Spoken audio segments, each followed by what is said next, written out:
রাশিয়ার সঙ্গে ১.৫ বছরের বেশি সময় ধরে চলা যুদ্ধে ইউক্রেন এখন প্রযুক্তিকে হাতিয়ার করছে কৌশলগত লড়াইয়ে। তবে এবার সেই প্রযুক্তি নিয়ে উঠে এসেছে বিতর্ক, কারণ ইউক্রেনীয় সেনারা এখন রুশ সেনা হত্যা করলেই পাচ্ছেন পয়েন্ট, আর সেই পয়েন্টেই মিলছে পুরস্কার।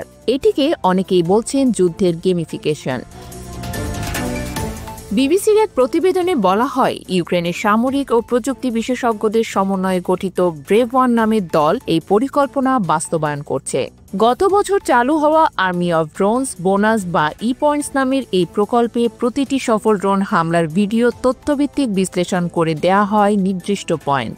যেমন রাশিয়ার একটি ট্যাঙ্ক ধ্বংসে 40 পয়েন্ট, রকেট লঞ্চার উড়িয়ে দিলে 50 পয়েন্ট, ট্যাঙ্ক আংশিক ভাঙলে 20 পয়েন্ট। এই পরিকল্পনার কারিগর ইউক্রেনের ডিজিটাল রূপান্তর মন্ত্রী মিখাইলো ফেদরভ বলেন, এটি একটি যুদ্ধের গণিত, যেখানে সীমিত সম্পদ সর্বোচ্চ কাজে লাগানো হয়। তিনি জানান, কিয়েভে তার কার্যালয়ে রয়েছে বড় পর্দা, যেখানে লাইভ দেখা যায় ড্রোন যুদ্ধের দৃশ্য। সেখান থেকেই প্রতিটি হামলার কার্যকারিতা মূল্যায়ন করে দেয়া হয় পয়েন্ট। বিবিসি বলছে, যুদ্ধের ময়দানে এই পদ্ধতি অনেক সেনার জন্য নতুন উদ্দীপনা তৈরি করেছে। ইউক্রেনের ১০৮তম টেরিটোরিয়াল ব্রিগেডের সেনা ভলোদিমির জানান, আমরা এটা ইতিবাচকভাবে দেখি। শত্রুকে কৌশলে ধ্বংস করার পাশাপাশি কিছু পুরস্কারও পাওয়া যায়, যা মনোবল বাড়ায়।